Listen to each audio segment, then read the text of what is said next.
Berjumpa lagi dalam channel Goresan Apena. Halo pamirsa, bagaimana punya kabar? Tak doakan semoga semua dalam keadaan baik-baik saja. Amin. Kali ini aku mau ceritain alur film The Impossible, dirilis tahun 2012. Diangkat dari kisah nyata luar biasa tentang satu keluarga yang selamat dari terjangan tsunami tahun 2004. Maria, Henry, dan ketiga putranya mengisi liburan Natal dan Tahun Baru di Thailand, menikmati surga dunia di negara tropis. Namun pada tanggal 26 Desember saat mereka sedang bersantai di kolam renang, ombak besar menerjang ke arahnya. Mari simak kisah selengkapnya. Berawal dari Henry bersama istrinya Maria dan ketiga anaknya, Lucas, Thomas, dan Simon, sedang dalam masa liburan. Mereka ingin menghabiskan liburan Natal dan Tahun Baru bersama-sama di Khao Lak, Thailand. Setibanya di sana, mereka menginap di hotel yang berlokasi di pinggir pantai. Mereka bahagia melihat pemandangan yang sangat menakjubkan. Kemudian mereka merayakan malam Natal bersama dengan ratusan tamu lainnya. Pagi harinya, tepat di hari Natal, mereka membangunkan anak-anak untuk membuka kado Natal. Setelah itu mereka bersenang-senang di pantai, bermain bola dan menyelam melihat pemandangan bawah laut. Sampai di tanggal 26 Desember 2004, sekitar pukul 7 pagi, keluarga Henry sudah memulai aktivitasnya di kolam renang. Henry dan ketiga anaknya sedang asyik bermain air, sedangkan Maria membaca buku. Suasana ramai saat itu, sampai ketika angin bertiup cukup kencang. Seluruh tamu hotel hening memperhatikan sekitar. Burung-burung terbang menjauhi pantai, listrik padam, bumi bergetar. Henry dan yang lainnya lantas melihat ke arah pantai yang tertutup bangunan hotel. Terlihat banyak pohon kelapa yang tiba-tiba tumbang satu persatu, dan angin bertiup semakin kencang. Tsunami setinggi 6 meter menerjang, menyapu semua yang ada di jalurnya. Belasan menit di gulung air, Maria berhasil selamat dengan berpegangan pada pohon kelapa. Badannya tertabrak benda-benda yang terbawa arus air, menimbulkan banyak luka. Maria histeris. Di saat dia merasa semuanya sudah tamat, samar-samar dia mendengar suara Lucas. Lucas menjerit minta tolong. Badannya yang kecil lebih mudah terbawa arus.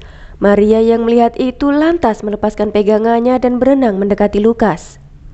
Bersusah payah mereka berdua saling berenang mendekat. Baru saja bisa saling berpegangan, kasur terguling menabrak tiang listrik, membuat mereka kembali terpisah. Tak lama kemudian, tsunami susulan datang menerjang. Setelah terombang-ambing, Maria dan Lucas akhirnya bisa bersama. Mereka berpegangan pada pohon tumbang. Maria segera menenangkan Lucas yang ketakutan. Begitu air mulai surut, Maria dan Lucas langsung menepi dan berjalan ke dataran yang lebih tinggi. Ketika berjalan, Lucas terkejut dan sangat ketakutan melihat luka-luka di kaki dan dada ibunya. Maria yang menyadari itu kemudian menyuruh Lucas untuk berjalan di depannya. Mereka berniat memanjat pohon karena masih khawatir akan terjadi tsunami susulan. Tapi langkah Maria dihentikan suara minta tolong dari seorang anak. Maria mengira mungkin itu suara Thomas atau Simon anaknya. Lucas dengan tegas mengatakan bahwa kedua adiknya itu telah tiada. Sang ibu menjelaskan, kalaupun itu bukan adiknya, setidaknya mereka bisa membantu dan menyelamatkan. Mereka berhasil menemukan anak kecil itu. Dia bernama Daniel. Sesampainya di pohon besar, Lucas melihat sekaleng soda dan mengambilnya. Lalu dia bersusah payah membantu sang ibu untuk bisa memanjat pohon. Kemudian Lucas memberikan soda yang ia temukan untuk ibunya. Mereka membaginya bertiga. Tampak kengerian yang diakibatkan tsunami. Bangunan hancur. puing-puing berserakan di mana-mana, dan banyak memakan korban jiwa. Mereka menunggu berjam-jam, hingga akhirnya warga Kaulak datang membantu. Karena luka Maria yang sangat parah membuatnya dia kesakitan hingga akhirnya pingsan. Ketika sadar, warga membersihkan luka dan mengganti bajunya. Kemudian mereka dibawa ke rumah sakit. Sesampainya di rumah sakit, mereka bertemu ratusan orang lainnya yang dirawat akibat kejadian tsunami tersebut. Maria lantas ditempatkan di sebuah ruangan. Tak lama dokter pun datang dan langsung mengobatinya. Maria lantas menyuruh Lukas membantu orang-orang yang mencari keluarganya yang hilang. Seorang pria mencari anaknya yang bernama Ben Storm. Ketika akan mencari, semakin banyak orang yang meminta bantuan pada Lukas untuk mencari keluarganya yang hilang.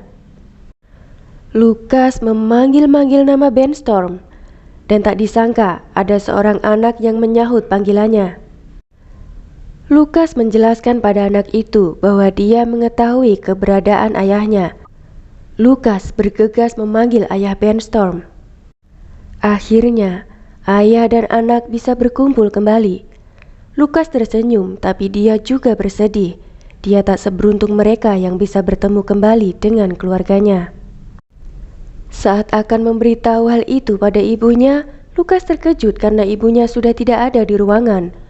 Lukas panik. Beruntung ada suster yang mau membantunya. Lukas dibawa ke tenda pengungsian bersama anak-anak yang lainnya. Di sana dia diberi tanda pengenal. Lukas semakin sedih. Dia merasa sendirian.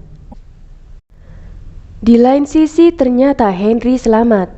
Dia mencari anak dan istrinya. Henry kembali ke hotel berharap bisa menemukan keluarganya. Ketika akan mencoba naik ke atap, Henry jatuh. Henry yang kesakitan langsung tersenyum saat mengetahui dua anaknya selamat. Kemudian sang ayah meminta Thomas dan Simon pergi duluan ke tenda penampungan yang aman. Thomas sempat menolak, namun sang ayah memberinya pengertian. Suatu malam Henry mencoba meminjam telepon pada turis lainnya untuk mengabari kerabatnya, tapi sayang orang itu tidak mau meminjaminya. Sebelum berpisah, sang ayah berpesan pada Thomas untuk menjaga adiknya dan menunggu sampai ayahnya menyusul. Henry pun kembali mencari Maria dan Lukas. Namun dia terjatuh dan terperosok dalam puing-puing. Henry mengalami luka-luka. Beruntung, Henry berpapasan dengan mobil penyelamat. Dia ikut dalam mobil itu bersama korban lain yang selamat. Di tempat penampungan, dia dengan beberapa orang lainnya berbagi cerita yang memilukan tentang bencana yang menimpa mereka. Tiba-tiba, salah satu dari mereka meminjamkan telepon. Henry senang dan berjanji hanya sebentar meminjam. Henry meluapkan kesedihannya pada kerabatnya. Dia mengatakan kalau dia kehilangan Maria dan Lukas. Belum selesai berbicara, Henry memutus teleponnya karena tak mau membuat baterainya habis. Melihat Henry benar-benar dalam kesedihan, orang itu meminjamkan kembali teleponnya untuk Henry menyelesaikan pembicaraan dengan kerabatnya. Di tempat penampungan, Thomas terlihat sangat tegar dan berusaha menidurkan adiknya sambil melihat bintang di langit. Sedangkan Lukas yang berada di rumah sakit diajak pihak penyelamat untuk pergi ke sebuah ruangan rumah sakit. Maria masih hidup, namun keadaannya sangat lemah.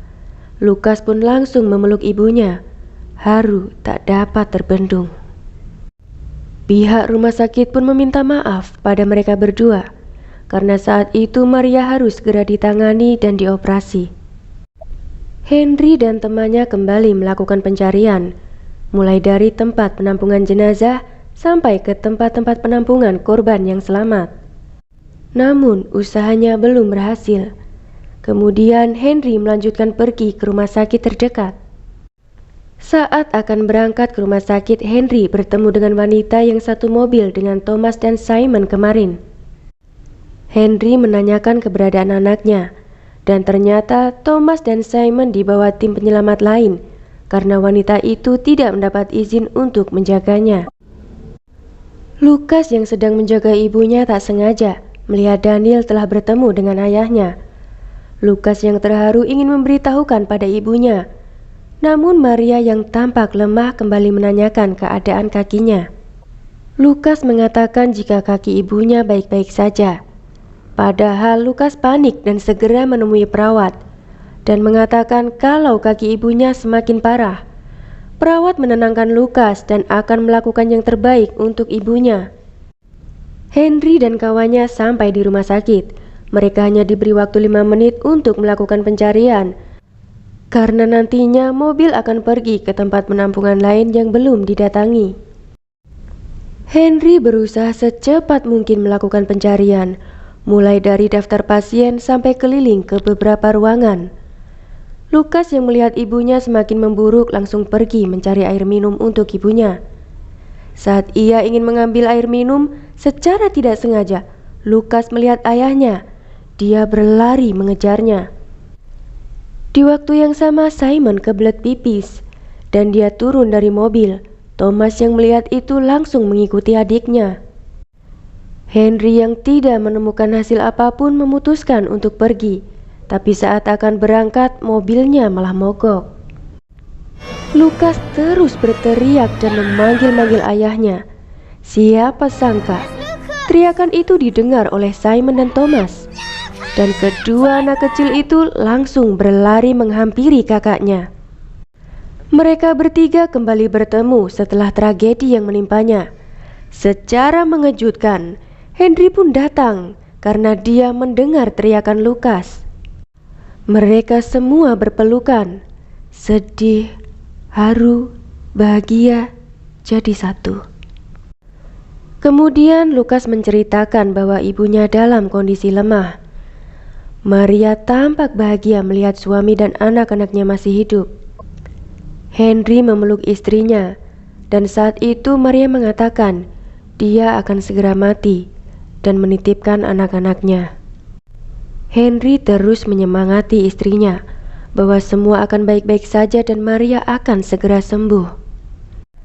Kemudian perawat membawa Maria untuk operasi.